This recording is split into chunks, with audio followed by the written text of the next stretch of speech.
esqueça de se inscrever no nosso canal, ativar as notificações para ser avisado de nossos vídeos novos e deixar o seu like. Você pode adquirir o livro 21 Dias Contemplando a Cristo nas livrarias Videira ou na Amazon, pelo link da descrição. A graça e a paz do Senhor Jesus, querido irmão, eu quero louvar ao Senhor porque você está fazendo conosco esse jejum, porque você está agora ao vivo, nos assistindo, participando dessa live maravilhosa. E eu tenho certeza, hoje nós estamos no terceiro dia do nosso jejum, mas tenho certeza que já nesses 2 dias, as lives que você assistiu, você foi ricamente abençoado, você foi tremendamente abençoado, porque nós estamos contemplando ao Senhor. Nesses dias, o nosso jejum tem esse tema, são 21 dias contemplando ao Senhor, e eu tenho certeza que no final desse período, desse jejum, a sua vida não será a mesma, porque você vai receber poder de Deus, unção, capacitação, e o Senhor vai transformar a sua vida, sua família, e você vai ser ricamente abençoado pela graça e pelo favor de Deus. Amém? Eu quero aproveitar e pedir, se você ainda não se inscreveu no canal que nós estamos transmitindo, a Aloysio Silva TV e também o canal da Igreja Videira Oficial, faça isso agora, se inscreva, deixa o seu like, compartilha, manda para os irmãos da sua célula, chama a sua família para participar, para que eles também possam receber e desfrutar de todo esse alimento que o Senhor tem nos dado nesses dias. Amém? Então eu quero te fazer esse pedido. Chama aí agora sua família, chame as pessoas, que você possa trazer o seu coração, a sua mente agora para essa live, para que você seja ricamente abençoado no Senhor. Amém? Nós vamos hoje confessar o texto de 2 Coríntios, capítulo 9, versículo 6. A Bíblia diz o seguinte: "E isto afirmo, aquele que semeia pouco, pouco também ceifará. E o que semeia com fartura, com abundância também ceifará. Cada um contribua segundo tiver proposto no coração, não com tristeza ou por necessidade, porque Deus ama a quem dá com alegria." Então, eu me esqueci, mas pega aí, eu li o texto que está na confissão, no nosso livreto de confissão da palavra. Certamente você recebeu, senão você pode pegar nos prédios da igreja. Inclusive, deixa eu já aproveitar, nós também estamos vendendo lá no prédio da igreja o livro que nós estamos usando no jejum. Você pode comprá-lo nos prédios da igreja ou até mesmo pela Amazon. E quero agora que você pegue o livreto que você recebeu. Nós estamos no terceiro dia, vamos juntos fazer essa confissão. Quero pedir você em casa, se possível, fique em pé, levante aí onde você está e você vai repetir juntamente comigo, após mim, e vamos confessar e declarar a palavra do Senhor nas nossas vidas. Amém? O texto é o 2 Coríntios, capítulo 9, versículo 6. Repita após mim. Diga assim: eu não semeio com escassez, porque esta não é a identidade do meu Pai. Eu ceifarei abundantemente, porque eu tenho semeado com fartura. O Senhor é o meu guia. Ele coloca em meu coração o valor da minha semeadura. Eu ouço a voz do meu Pai e eu contribuo segundo Ele propõe no meu coração. Diga assim: eu não contribuo com tristeza, nem por necessidade, mas eu contribuo com alegria. E Deus se alegra com a minha oferta. Deus me ama e tem prazer na minha prosperidade. Aleluia. Essa é a promessa do Senhor para nós, irmãos. Nós temos nesses dias orado, nós estamos contemplando a Cristo e também temos orado pelos empresários, pelos empreendedores, pelos nossos irmãos desempregados. Você sabe, um dos nossos alvos para esse jejum é que nós chegaremos no final desse jejum com nenhum irmão desempregado no nosso meio. Então agora eu quero, nesse momento, aproveitar e orar por você. Você que, porventura, está nessa situação de desemprego, põe a mão no seu coração que eu quero orar pela sua vida. Amém? Pai, em nome do Senhor Jesus, como igreja nós oramos nesse momento, declarando, ó Pai, que a palavra do Senhor vai se cumprir na vida dos meus irmãos. Pai, nós queremos te pedir nesses dias, porque o emprego, o trabalho é promessa do Senhor para nós. Que o Senhor abre portas, que o Senhor abra situações, crie circunstâncias, para que cada um dos nossos irmãos que nesse momento estão nos ouvindo e que estão desempregados, para que essa situação seja resolvida. Pai, eu quero declarar, profetizar em nome de Jesus, que até o final desse jejum você estará empregado, você terá o emprego e a provisão, prosperidade do Senhor virá sobre a sua vida, em nome de Jesus. Amém? Se você crer nisso aí na sua casa, diga amém também. Amém? Agora nós vamos ter o nosso momento de louvor. Quero pedir mais uma vez para você se organizar, participar conosco, né? Não apenas assista, mas vamos juntos como igreja, mesmo que seja pela live, mas como igreja, num só espírito, vamos louvar e adorar ao Senhor. Amém?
Declare bem alto, seja sempre.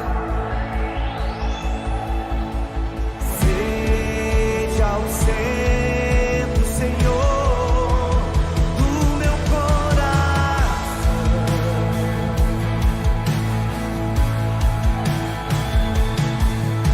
Consagrado a Ti, meu viver, eu me rendo a Ti, Senhor.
Aleluia! Que louvor abençoado, que música linda.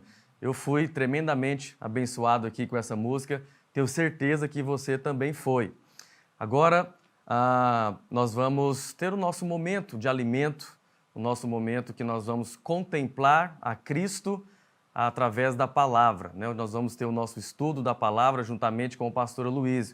Eu quero te lembrar, se você ainda não comprou o seu livro, então faça isso. Vai lá na Amazon, lá está disponível, você pode comprar por lá, ou você pode ir em um dos nossos prédios, dos 10 prédios da nossa igreja, você faz isso, procura o seu pastor, vai na livraria para você comprar, porque é importante você acompanhar nesse momento de estudo, que é onde nós vamos contemplar a Cristo, nós fazemos isso através da palavra, estudando a palavra. Amém? Então, você vai ser agora ricamente abençoado com o estudo da palavra.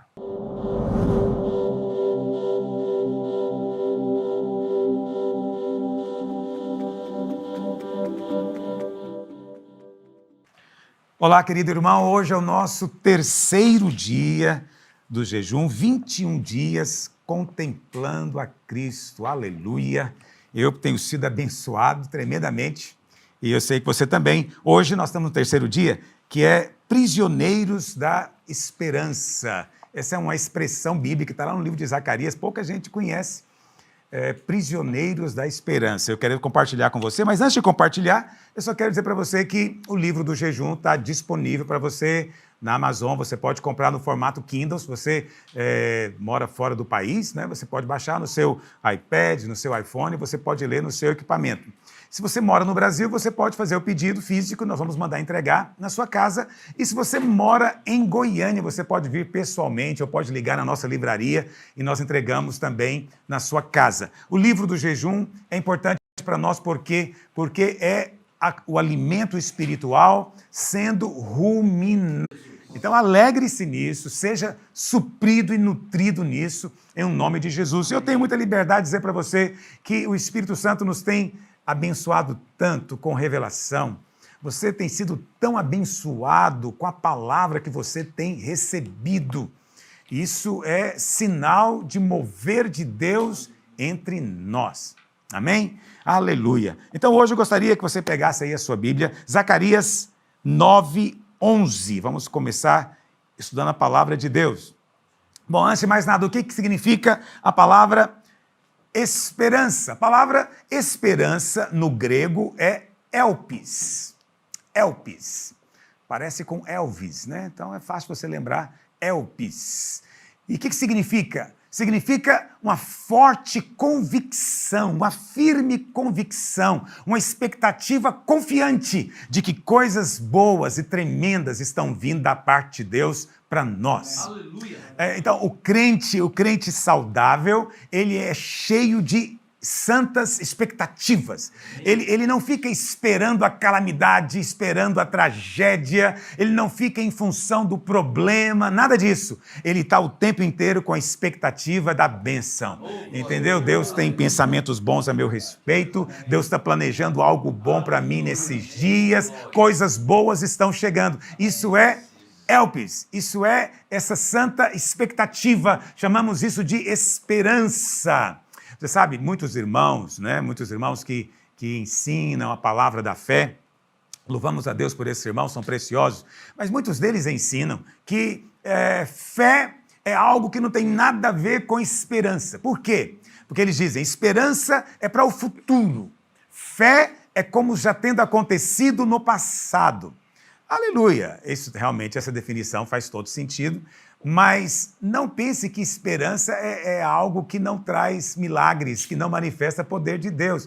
Fé e esperança estão profundamente entrelaçadas. Se você for ler a definição da palavra, a definição de fé, lá em Hebreus, no capítulo 11, olha a definição de fé, olha o que diz. Hebreus 11, verso 1. Ora, a fé é a certeza de coisas que se esperam. Olha que coisa impressionante. Fé é certeza da esperança. Fé é certeza da esperança. Então, esperança é algo muito, muito importante na sua vida espiritual. Quando um crente vive debaixo de expectativa de coisas ruins, a sua vida espiritual, ela começa a decair. Isso entristece o Espírito de Deus. Deus se alegra quando você tem expectativas boas. Né? Você é solteiro, você sonha, eu vou casar, eu vou ter filhos, vou prosperar. Você vai começar a sua carreira, você, né? Eu vou crescer, eu vou ter uma empresa, eu vou prosperar, eu vou viajar, eu vou conhecer o mundo. Se você está doente, a expectativa é eu vou ser curado, eu estou na beira do milagre, entende? Se você está no meio da dificuldade financeira, o Senhor vai me dar o livramento, Deus está planejando coisas boas para mim. Isso é elpis, esperança. E no hebraico, a palavra esperança é tikvá. Tikvá.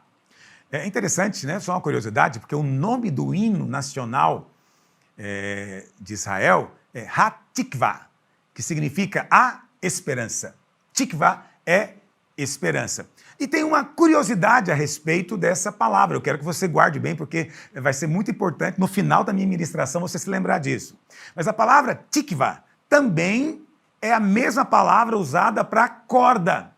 Eu sei que pode soar estranho para você, mas todo idioma tem isso. Né? Em português, por exemplo, né, classicamente você conhece, todo mundo brinca com isso, né? Você tem a manga da camisa, mas você tem também uma fruta chamada manga. A palavra é a mesma, é usada para duas coisas diferentes. A mesma coisa acontece no hebraico. Tikvá significa corda, mas também significa esperança. Mas há uma correlação. Isso mostra que a ideia de esperança é estar amarrado a Deus. É estar ligado a Ele. É porque eu estou ligado a Ele é que o meu futuro é maravilhoso. É porque eu compartilho da mesma vida. Está entendendo o que eu estou dizendo? O mundo também tem esperança. O mundo também fala de esperança, mas a esperança do mundo não é uma esperança certa. Eles não têm certeza de que de fato se cumprirá o que eles esperam. Nós não. Nós esperamos e temos segurança, porque a nossa segurança é o Senhor. Vamos lá então, Zacarias 9, verso 11 diz: quanto a ti, Sião, por causa do sangue da tua aliança, tirei os teus cativos da cova em que não havia água. Voltai, ó fortaleza, ó presos de esperança. Essa é a expressão que está aqui na nossa Bíblia, revista e atualizada. Presos de esperança. Mas no lugar de preso, você pode colocar prisioneiro. É mais poético, é mais bonito. Então ficaria assim: voltai à fortaleza, ó prisioneiros da esperança. Também hoje vos anuncio que tudo vos restituirei em dobro. Então, a primeira coisa que o texto diz é: ó Sião, quanto a ti, por causa do sangue da tua aliança, por causa do sangue, tudo que nós recebemos é por causa do sangue da aliança, o sangue do Senhor Jesus. O texto diz no verso 12: tudo vos restituirei em dobro. O Senhor está restaurando na sua vida tudo em dobro. Não porque você é bom, não porque você merece, mas é por causa do sangue. Você entende? O verso 11 é tão claro. Tudo é por causa do sangue da aliança. Pastor, mas isso aqui está no livro de Zacarias, é no Velho Testamento. Tá bom, no Velho Testamento tinha o sangue da aliança da lei, mas agora tem um sangue que é muito superior ao sangue de novilhos, de cordeiros, de cabrito. É o sangue do Filho de Deus, é o sangue da nova aliança, é o sangue que foi derramado na cruz. Então é por causa do sangue dessa aliança que foi derramado na cruz, é que você foi liberto da prisão do pecado e foi feito um prisioneiro da esperança. O que significa ser prisioneiro da esperança? Significa que é um estilo de vida que você não consegue se livrar dele mais. Você não consegue mais viver esperando o mal. Você não consegue mais viver esperando a condenação do inferno. Você não consegue mais viver esperando coisas ruins. Você é um prisioneiro da esperança. Quando você vê, você está olhando para o céu, você está olhando para o arco-íris e está dizendo: é o Deus da aliança. Ele está planejando um destino bom para mim e eu estou preso a Ele. No passado, nós éramos prisioneiros do desespero. Você passava noites com insônia, virando de um lado para o outro, preocupado com o que seria da sua vida. Diante dos seus olhos, as imagens eram sempre de desesperança, de medo. Nessa época, você tinha que esforçar para ser otimista, esforçar para ser positivo, mas volta e meia você caía naquele lugar escuro da ansiedade, da angústia e do medo. Naquela época, você era prisioneiro do desespero, mas agora você foi trazido a um lugar espaçoso, a um lugar de paz, e o Senhor fez de você agora o contrário, você se tornou prisioneiro da esperança. Por mais que você ouve a mídia contando notícias ruins, por mais que você ouve os comentaristas, né, fazendo previsões sombrias a respeito do futuro, por mais que tentem assustar você, quando você menos espera, o que você sente? Esperança. O mundo pode estar indo de mal a pior, mas o Senhor é a minha fortaleza. O Senhor está do meu lado, Ele peleja a minha luta, Ele luta a minha guerra. Então eu não consigo ver coisas ruins, porque lá no meu futuro está Ele, a presença dEle. Eu só consigo ver coisas boas, porque eu confio nas promessas de Deus. Então tudo que eu vejo é o quê? Bênção. Favor de Deus sendo derramado sobre mim, abundantemente, sobre a minha casa. O que você está vendo hoje, querido prisioneiro da esperança? O que você está olhando hoje? O que você consegue enxergar com os olhos do seu coração? Eu vejo vitória, eu vejo abundância, eu vejo sucesso, eu vejo suprimento, eu vejo prosperidade, eu vejo saúde, eu vejo promessas tremendas da parte de Deus. Eu creio nessa verdade. Tudo vos restituirei em dobro. Se houve perdas, se houve prejuízo, se o inimigo se levantou contra você, apegue-se a essa promessa, Zacarias 9:12, tudo vos restituirei em dobro, em dobro. Por causa de quê? Por causa do sangue da aliança. Aleluia. Sabe, quando nós nascemos, nós éramos escravos do pecado. Recebemos tudo aquilo que era de Adão, a natureza de Adão. Então, não importava aquilo que nós fazíamos, nós éramos escravos do pecado. Mas depois que nós nascemos de novo, nos tornamos nova criatura. A Bíblia fala que nos tornamos servos da justiça. Em outras palavras, não importa mais o que você faça, você é justo aos olhos de Deus. Aleluia! Não é maravilhoso isso? Há uma promessa de Deus. Uma promessa de porta de esperança. Há uma história, você deve conhecer essa história, lá no Velho Testamento. A Bíblia fala quando o povo de Israel vinha, e eles vieram então, a primeira cidade que eles conquistaram em Canaã foi a cidade de Jericó. E Deus então disse que todo o despojo, toda a riqueza daquela cidade era do Senhor, porque era a primeira, o primeiro sempre pertence a Deus. Mas a Bíblia fala que um homem chamado Acã pegou das coisas de Deus, coisas consagradas a Deus. E você sabe a história, por causa disso ele foi apedrejado. E por causa dele, né, na segunda cidade onde eles foram lutar, a Bíblia fala, a cidade de Ai, eles foram derrotados. E a Bíblia fala então que Acã foi apedrejado num lugar, num vale. E esse vale, então, passou a ser chamado Vale de Acã. Mais tarde, né, por causa do idioma, ficou sendo chamado de Vale de Acor. Acor. Mas olha o que é a graça de Deus.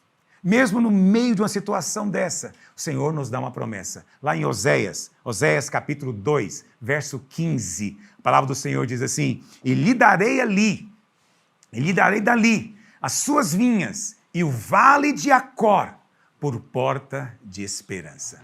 Será ela obsequiosa como nos dias da sua mocidade e como no dia em que subiu da terra do Egito. Olha a promessa de Deus. Quando você estiver passando pelo vale de Acor, vale de Acã, eu vou te dar uma porta de esperança. Amém. O que significa o nome Acor ou Acã no Velho Testamento em hebraico? Significa perturbação, significa problema, ok? Então, no seu vale de perturbação, no seu vale de problema, no seu vale de Acor, Deus promete para você, haverá uma porta de esperança. Lembra como é que é a palavra esperança em hebraico? Tikvah. Haverá uma porta de Tikvah. Amém? Essa é uma promessa para Israel, mas ela se estende agora para todos nós. Todos nós passamos por vale de perturbação, mas você precisa de crer, no meio desse vale, talvez você está passando por ele hoje. Talvez você está clamando hoje e você está querendo encontrar uma saída, um livramento. Eu quero dizer que já está. Amém. Mesmo que você não veja ainda, o Senhor vai te abrir os olhos, porque o Senhor é fiel e a promessa dele é fiel. Haverá uma porta de esperança. Agora, essa promessa é para o vale. Você sabe, na Bíblia, os acidentes geográficos, eles têm significado espiritual, ok? Montanhas significam momentos que a sua vida espiritual está elevada, né? Montanhas sempre falam de experiências boas, tremendas em Deus. Então, quando você se sente forte, né, cheio da bênção de Deus, essa é uma experiência do tipo montanha. Está passando pela montanha, ok? Mas a vida não é só montanha. Também existem os vales. O que é o vale? O vale é o lugar baixo, né? É que fica entre as montanhas. A nossa vida é de uma montanha para outra, mas às vezes, entre uma montanha e outra, tem um período de baixa espiritual. É o período de provação, é o período de teste, entendeu? Esse é o momento que o diabo diz que você vai ficar lá embaixo. O vale é um lugar escuro, o vale é um lugar sombrio, é um lugar angustiante, mas nas montanhas o sol resplandece. Não é verdade? Mas todos nós passamos pelo vale. Mas quando você estiver passando pelo vale, pode ser que você esteja passando por ele hoje, a promessa de Deus, haverá um caminho aberto para você. Amém. Haverá uma porta de esperança para você sair do outro lado. Quando você estiver no vale da angústia, filho, procure a porta da esperança. Lembra disso? Estou te dando uma dica espiritual. Quando a angústia estiver forte, quando o coração estiver apertado, quando a tentação do medo vier sobre você, procure uma porta. Deus prometeu que haverá uma porta para você, haverá uma porta esperando por você, uma porta que vai mostrar um outro lugar, que vai abrir um outro espaço. Amém? Abra a porta, porque você crê na promessa de Deus.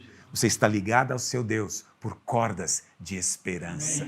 Não permita que pensamentos negativos, pessimistas sobre as suas circunstâncias desanimem você. Não dê ouvido para aqueles que falam palavras de incredulidade. Seja um prisioneiro da esperança. Lembra que o Senhor já pagou o preço.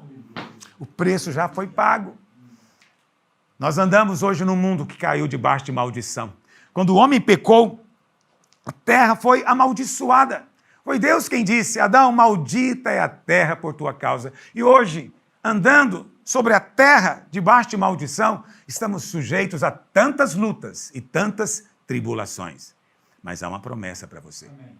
Amém? Há uma promessa para você. A Bíblia fala que o Senhor Jesus estava no pé de uma montanha, no pé chamado Monte das Oliveiras. Estava ali num pequeno jardim.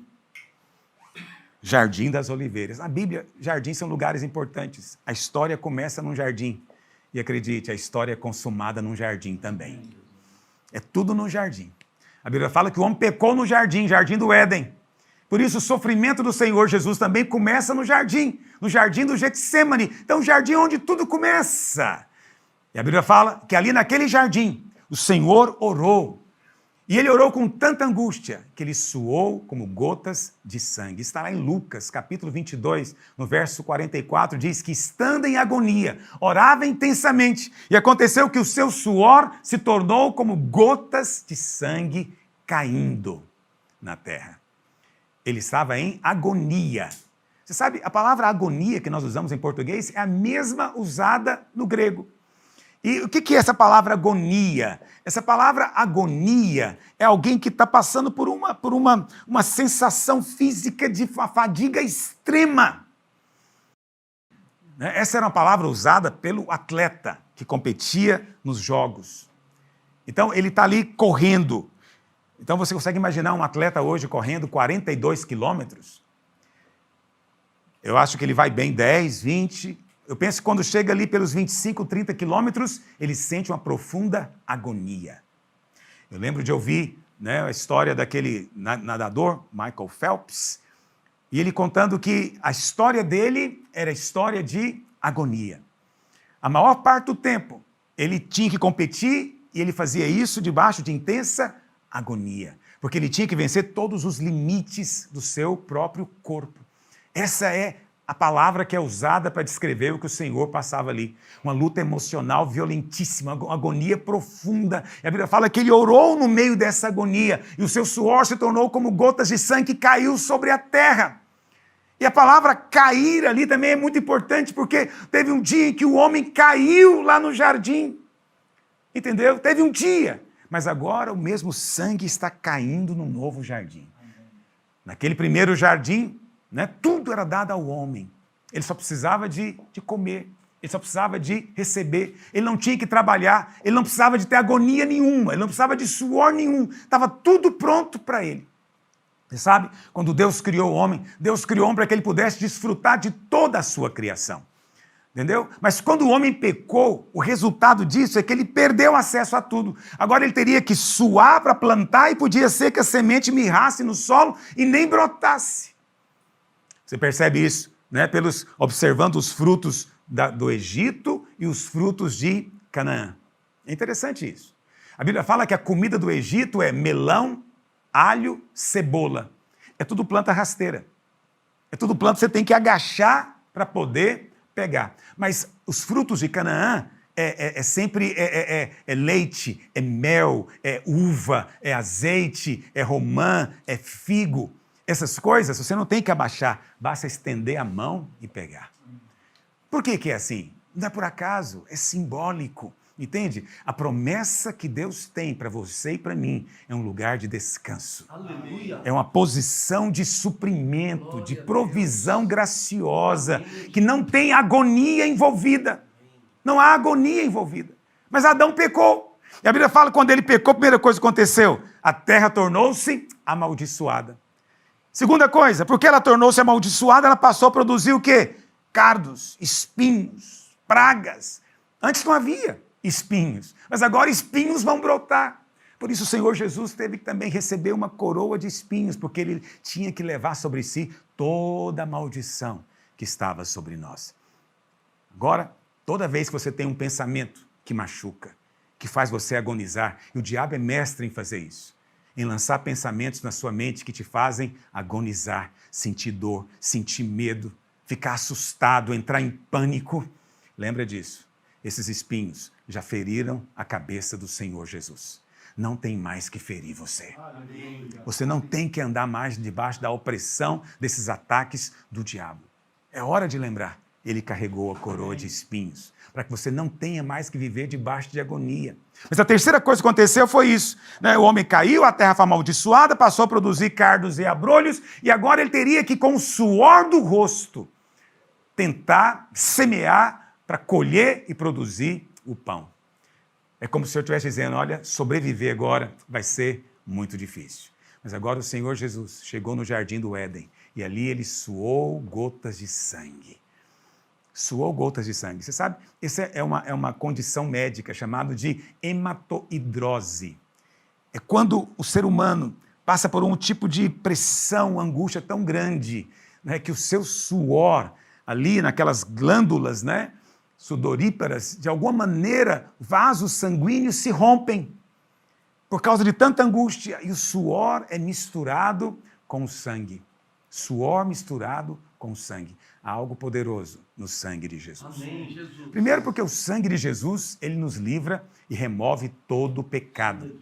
Não é sangue meramente humano, é Jesus, o Filho de Deus, é divino. Mas sabe, há também um aspecto em que o sangue nos restaura, ele também nos redime. Então, no momento em que o Senhor sua sangue, ele está levando a sua agonia embora, está me ouvindo? Amém. A agonia da sua depressão, a agonia do seu pânico, a agonia da sua angústia. Entende? Toda a agonia que o diabo tem lançado na sua mente, aquele sangue derramado ali, levou no seu lugar. É o sangue misturado com o suor. Você foi redimido da maldição da depressão, da maldição da tristeza que nunca passa. Sabe, eu não me refiro a momentos de tristeza. Todos nós passamos, você sabe, nós perdemos pessoas partem, nós choramos. A dor, nesse mundo há tristeza, mas a nossa vida não é dor. Como algumas religiões ensinam, a vida não é dor. Nossa vida não é constante tristeza. Não. A nossa vida, muito pelo contrário, é constante esperança. Amém? É constante esperança. Essa é a graça de Deus. O sangue, quando ele cai no chão, ele está também nos livrando da maldição. Isso significa que agora, quando nós caminhamos por esse mundo que foi amaldiçoado, nós liberamos bênção em todo lugar que nós andamos. Aleluia. Amém. Mas vamos voltar para o tikvah. Não é? O que significa para nós hoje esse fio de esperança? Então, a primeira menção de algo na Bíblia para nós é muito importante. Porque a primeira menção sempre nos dá um sentido geral a respeito de qualquer conceito, ok? E a primeira ocorrência da palavra tikvah em hebraico é na história de uma prostituta. E o nome dela era Raabe, que vivia em Jericó. Lembra disso? Então, se você está familiarizado com o ensino da palavra de Deus, você sabe, quando o povo de Israel vem para a conquista de Canaã, qual que é o primeiro lugar que eles vão se deparar? Com a cidade de Jericó. Foi o primeiro lugar, primeira cidade que foi conquistada depois que eles atravessaram o Rio Jordão. O Rio Jordão foi o primeiro obstáculo, vamos dizer assim, a primeira coisa que eles tiveram que fazer. A palavra do Senhor diz que quando a Bíblia fala, os sacerdotes carregando a arca, né, quando eles pisaram no rio, as águas que vinham, né, de cima, que desciam, elas pararam. E elas se amontoaram numa grande coluna, um grande monte de água. E é interessante, lá em Josué 3,16, diz que essas águas, elas se acumularam até lá na nascente do Jordão. E sabe como é que é o nome da nascente do Jordão? Cidade de Adão. Olha que coisa impressionante. Vê se a Bíblia não é um livro inspirado. Cidade de Adão. E o que é isso? É a imagem de Deus vencendo a morte. Tudo aquilo que veio lá de Adão, do começo. O Senhor está dizendo, pode colocar a arca, porque a vida vence a morte. Entendeu? É assim que eles atravessam o Jordão. Então a primeira cidade que eles tiveram que conquistar era Jericó. E a Bíblia fala que Jericó é uma cidade muito grande. E as muralhas eram tão largas que pareciam como que rodovias. Porque as carruagens podiam passar, né? Mão dupla. 2 carruagens poderiam passar sobre as muralhas. Então não era um muro. Você está acostumado a pensar em muro, né? Uma coisinha estreita. Não, em Jericó, os muros eram tão largos que dava para, em cima do muro, né, ter uma rodovia, para usar uma expressão moderna. Né? Carruagens passavam por cima. Ok? A Bíblia fala então que o Senhor vem para dar para o povo de Israel, você sabe, a terra pertence ao Senhor. Do Senhor é a terra e a sua plenitude. E Deus resolveu dar a terra para o seu povo. O povo de Jericó era apenas invasor que se recusava a sair. Ok? Então, mas tinha um negócio. Naquela muralha, a muralha era tão larga que tinha casas dentro da muralha. Então, em cima dela era como uma rodovia. Mas ela era tão larga que tinha apartamentos. Casas dentro da muralha. E uma das pessoas que moravam na muralha era uma prostituta chamada Raabe. Que coisa impressionante. A Bíblia fala então que Josué mandou espias. 40 anos antes, Moisés tinha mandado, lembra? 12 espias, mas desses 12, apenas 2 voltaram com um relatório de fé. Lembra disso? E por causa dos outros 10, então a nação ficou 40 anos peregrinando. Mas agora eles inverteram a coisa. Em vez de mandar 12 espias, mandaram só 2. Ou seja, vamos mandar só os 2 que vai trazer o relatório de fé. A Bíblia fala então que esses espias foram e entraram na cidade. Mas o que acontece? Eles eram espias, mas de alguma maneira também tinha contra-espionagem. E o exército, né, o comandante lá da cidade de Jericó, descobriu que eles estavam na cidade. Ok? E eles então foram se esconder. E eles se esconderam aonde? Na casa de uma prostituta, um lugar onde eles imaginavam que não seriam procurados. E ali eles começam a conversar com Raabe. Pastor, mas essa é a primeira menção de tikvah. Onde é que está tikvah? Até agora que eu não percebi. Preste atenção, eu vou conduzir você para você entender a palavra de Deus. Quando Raabe começa a conversar com os 2 espias, a primeira coisa que ela diz, olha, nós soubemos que o Senhor secou o mar vermelho diante de vocês quando vocês saíram do Egito. Depois você leia Josué 2, verso 10.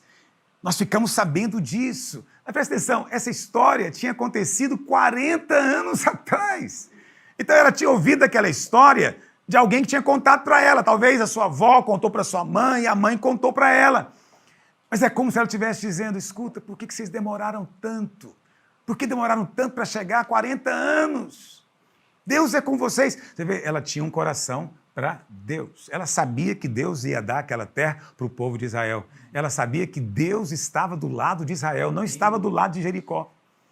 Não estava do lado de Jericó. Entende?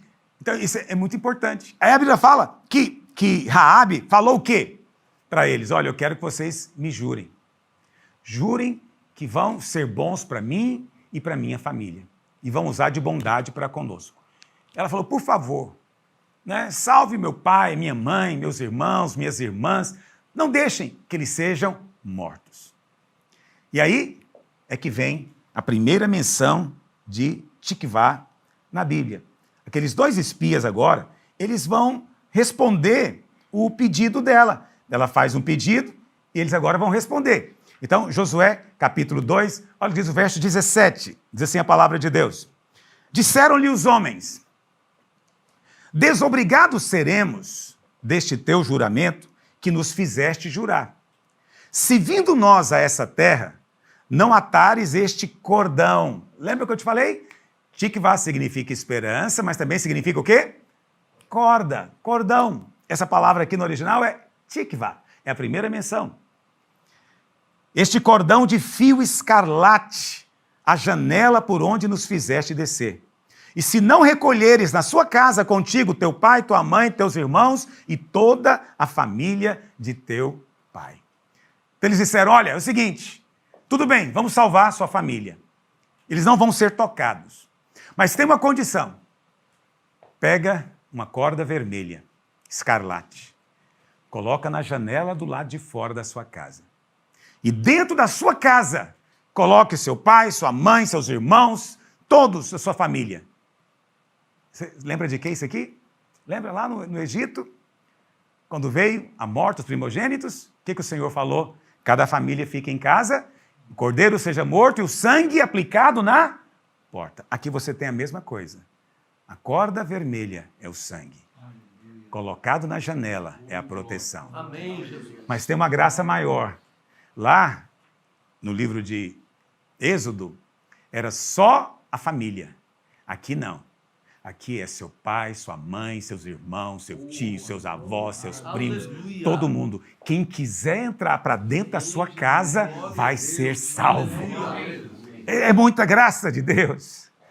Entende? Tem irmãos que ficam questionando, pastor, como é que é esse negócio? Crê no Senhor Jesus, será salvo tu e a tua casa. Mas a salvação não é individual. É individual a salvação. Mas se você se colocar debaixo da corda escarlate, pode trazer seu pai, traz sua mãe, traz seus primos, traz seus tios, traz seus irmãos, traz todo mundo. A Bíblia fala então que Raabe fez eles descer pela janela, né? Escondido para fugir dos soldados de Jericó. Aquela era a janela. Então a janela dela era na muralha. A janela era na muralha. E foi nessa janela que ela colocou a corda escarlate. Isso aponta para o sangue de Jesus. Corda é tikvá. Tikvá é esperança.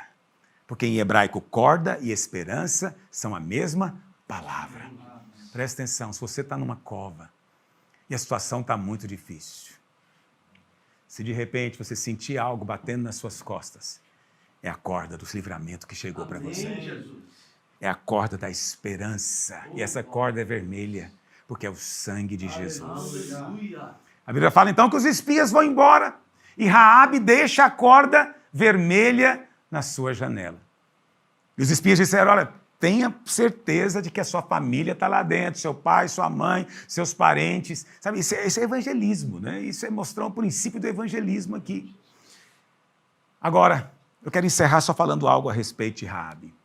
Porque Raabe somos nós. Nós não éramos de Israel. Nós éramos de Jericó. Nós éramos gentios. Nós não éramos do povo de Deus. Nosso destino era muito ruim. Mas como Raabe, nos apegamos à corda. Amém, Jesus. Nos apegamos à corda vermelha. É o sangue de Jesus. Então eu imagino Raabe olhando pela janela durante anos, esperando o dia que Israel ia chegar. Para ela, o futuro era muito ruim. Ela ficava com expectativas assustadoras. Era o oposto de esperança. Para ela seria o fim da história. Eu consigo imaginar porque ela morava na muralha, então ela via pela sua janela do lado de fora. Ela viu quando o acampamento de Israel chegou.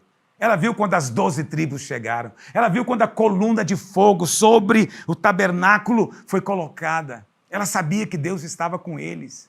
Ela sabia que estava do lado perdedor, o lado oposto da bênção. E aquela janela da casa dela era como uma tela de televisão. E ela estava vendo o quê? A morte chegando, a destruição chegando, a destruição está às portas. Não há lugar no futuro, não há esperança no futuro. Mas Deus é tão bom. Parece ser tão irônico às vezes, mas Deus é tão bom. Para aquele que não tinha esperança nenhuma, o Senhor resolve dizer, a partir de hoje, essa corda é tikvah, é a sua esperança. É o sangue de Jesus. Né? Como Raabe, nós só temos isso, mais nada. O povo de Israel talvez tivesse alguma outra coisa, circuncisão, não sei. Mas Raabe não tinha nada, nós também não temos nada. Nós só temos a promessa do sangue.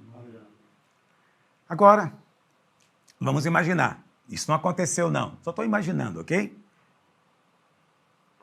Vamos imaginar que Raabe está no seu quarto e aparece para ela um anjo. E Raabe está assustada, está com medo. E o anjo pergunta para ela, de que você está com medo, Raabe? Talvez ela disse para ele, eu estou desesperada, eu sou uma prostituta, não há lugar para mim na nação de Israel. Eu sou capaz de imaginar o anjo, talvez, sorrindo para ela, dizendo para ela, Raabe, você acreditaria se eu dissesse para você que o seu futuro vai ser lindo e que você vai ser bisavó do mais amado rei de Israel? Quem sabe o anjo disse para ela, você sabe, um desses jovens que veio aqui para espiar a terra, ele é filho de um príncipe de Judá, ele é filho de Naasson, o nome dele é Salmão. Eu acredito que um dos espias era Salmão. Por quê? Porque Deus sempre começa com Judá. Judá é sempre quem sai primeiro para a batalha. Entende o que eu estou dizendo? Tem uma tradição rabínica lá em Israel que eles acreditam que a primeira tribo que entrou no Mar Vermelho foi a tribo de Judá. E Naasson, o príncipe, é que foi adiante. A Bíblia fala da oferta dos príncipes, né, lá no livro de Números. E Naasson, que era príncipe de Judá, foi o primeiro a ofertar, porque Judá sempre é primeiro. E nós sabemos que essa história depois se cumpre, porque Ruth se casa com Salmão. Ruth não, Raabe. Raabe, seu futuro é brilhante. Quando você olha, você vê destruição. Mas eu estou dizendo para você, você vai ser bisavó do rei de Israel. E mais, você vai entrar para a linhagem do Messias, o Salvador do mundo. Ele não vai salvar só Israel, vai salvar o mundo inteiro. O nome de Raabe está lá em Mateus, capítulo 1. Uma prostituta é relacionada na história do Filho de Deus. E ela talvez está ouvindo essa história, ela se enche de esperança. Uau, isso é bom demais para ser verdade, mas é verdade. Né? E Raabe diz, o anjo diz para Raabe, você vai se casar com um príncipe, o príncipe Salmão de Judá, e você vai ter um filho, e o nome dele vai ser Boaz, e Boaz vai se casar com Ruth, e eles vão ter um filho chamado Obed, e Obed vai ter um filho chamado Jessé, que vai ser o pai de Davi. Aleluia! Essa vai ser a sua história. Não é maravilhoso isso? Você hoje também não sabe qual é a sua história, mas há uma corda de esperança sobre você. Até alguns dias atrás ela estava condenada à destruição, mas agora tem uma história bonita para escrever a respeito dela. Até alguns dias atrás era uma história cheia de desespero, desesperança, só uma prostituta esperando a morte. Por 7 dias, Israel marcha ao derredor da cidade. 7 dias. Raabe está vendo tudo aquilo. Eles não falam nada, tudo em silêncio. Apenas carregam a arca. A arca é Cristo. Eles estão levantando Cristo. Mas no 7º dia eles tocam as trombetas, eles gritam e a muralha cai. Toda a muralha cai, exceto um pedacinho da muralha. A casa de Raabe. A casa dela era na muralha. As muralhas todas ruíram, mas aonde estava a corda vermelha ficou intacto, ficou em pé, foi guardado do juízo. As muralhas caírem, era só o juízo. Mas o juízo não caiu na janela, onde tinha a corda da esperança. Tudo ao redor ruiu, mas a casa dela ficou de pé, em segurança. Se você crer no Senhor, você estará seguro, você e a sua casa. Amém. Talvez hoje, nesse jejum, você esteja vivendo dias de luta, de angústia e desespero. Mas hoje o Senhor quer te transformar num prisioneiro da esperança. Aleluia. Um prisioneiro de Tikvá. Amém. Quando Raabe ouviu a trombeta tocando pela 7ª vez, para todo mundo, foi o sinal do juízo e da destruição. A trombeta vai tocar pela 7ª vez de novo, acredite em mim. Amém. Mas não haverá juízo para você. Aleluia. Será o som do jubileu, da libertação dos filhos de Deus. Que hoje o Senhor te enche o coração de esperança. Tikvá. A corda vermelha, escarlate, o sangue do Filho de Deus. Amém? Deus possa nutri-lo e abençoá-lo e fortalecê-lo hoje nessa esperança. Deus abençoe você.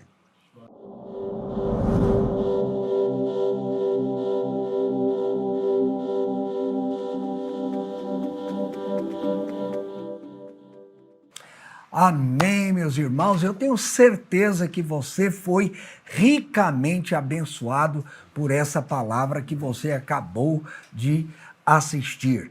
Mas eu quero que você lembre, agora nesse momento de ceia, que a nossa esperança sempre é Cristo.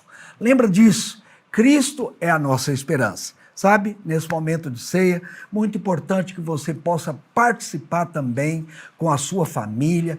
É muito importante que você se prepare em todos esses dias que nós estivermos trazendo a palavra de Deus para você, ceando junto com você. Então, eu queria que você pegasse os elementos da ceia, tá certo? Mas antes, eu quero te dizer algo. Você sabe que quando nós escrevemos uma carta, normalmente lá no finalzinho nós deixamos para falar aquilo que é mais importante ou aquilo que é mais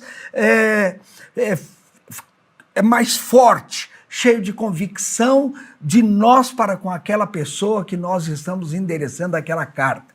E você sabe que Deus deu para nós uma última palavra no final de toda a sua carta. A sua carta escrita é a palavra de Deus, a sua carta escrita é a Bíblia. E lá no finalzinho da Bíblia, o último versículo da Bíblia, ele diz assim, lá em Apocalipse capítulo 22, versículo 21, ele diz, a graça do Senhor Jesus seja com todos. Olha que coisa interessante. Durante toda a Bíblia, o Senhor nos ensinou muita coisa, o Senhor nos deu muito conhecimento, o Senhor nos ensinou muitos princípios, mas a hora que ele termina de escrever tudo aquilo que ele queria falar conosco, ele fala algo muito importante. Ele diz, a graça do Senhor Jesus seja com todos vocês. Sabe? O que é que tem a ver isso com a ceia? Tem tudo a ver, porque lá em 1 Coríntios, no capítulo 11, versículo 23 e 24, o Senhor diz assim, através do apóstolo Paulo, porque eu recebi do Senhor o que também vos entreguei, que o Senhor Jesus, na noite em que foi traído, ele tomou o pão, e tendo dado graças, o partiu e disse, este é o meu corpo, que é dado por vós, fazei isto em memória de mim. Olha que coisa interessante. A última palavra de Deus para todos nós, ele diz, a graça do Senhor Jesus seja com todos. Mas lá na hora da ceia, ele mostra para nós que o corpo de Cristo deve ser como uma parte desse momento tão importante. Para quê? Para lembrarmos que o corpo do Senhor Jesus, ele foi moído lá na cruz por nós. Porque logo depois, ele vai fazer uma aliança. Ele pega o cálice e ele fala: este cálice do meu sangue, é o sangue da nova e eterna aliança. Mas é interessante que para aquele sangue ser derramado como elemento da nova aliança, ele precisou de ir para a cruz e lá, como um grão de trigo, ele morreu por todos os nossos pecados. Por isso que tudo que é de Cristo agora é nosso. Por isso que todas as vezes que nós lembrarmos do Senhor, nós vamos poder aproveitar de toda a obra que ele realizou lá na cruz do Calvário. Por isso eu queria que você pegasse então o seu elemento, pega o seu pão, vamos agora todos juntos ceiar com o Senhor. Então você pode levantar o seu pão e repita assim comigo. Diga assim comigo: este pão é o corpo de Cristo, que foi moído na cruz, e pelas suas pisaduras, nós fomos sarados. Diga comigo: no corpo de Cristo, há saúde. No corpo de Cristo, há vigor. No corpo de Cristo, há vida. Eu sou nessa terra como Ele é. Eu tenho nessa terra o que Ele tem. Por isso eu tenho saúde. Por isso eu tenho vigor. E por isso eu tenho vida. Depois ele pegou o cálice. Agora ergue o seu cálice e repita comigo: este cálice é o sangue de Cristo, que foi derramado na cruz, pelos meus pecados. Este sangue me lava. Este sangue me purifica. Este sangue me santifica. Fala: eu sou dele. E ele é meu. Porque eu fui redimido pelo seu sangue. A sua bênção é a minha bênção. A sua santidade é a minha santidade. E a sua justiça é a minha justiça. Aleluia. Vamos compartilhar isso uns com os outros. Aleluia. Compartilhe com a sua família, vai ser uma bênção. Glória, Senhor. Aleluia, glória a Deus. Eu tenho certeza que você foi ricamente abençoado.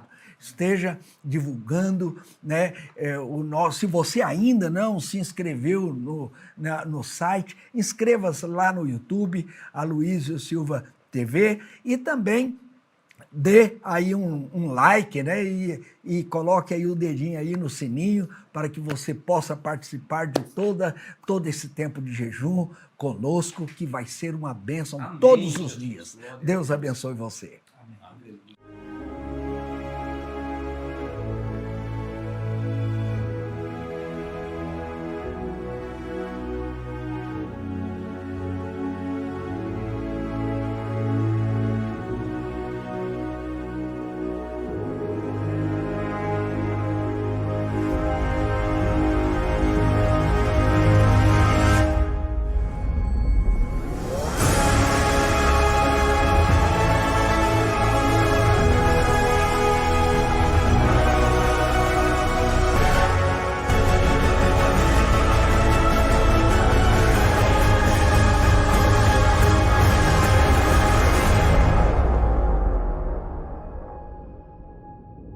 Não esqueça de se inscrever no nosso canal, ativar as notificações para ser avisado de nossos vídeos novos e deixar o seu like. Você pode adquirir o livro 21 Dias Contemplando a Cristo nas livrarias Videira ou na Amazon pelo link da descrição.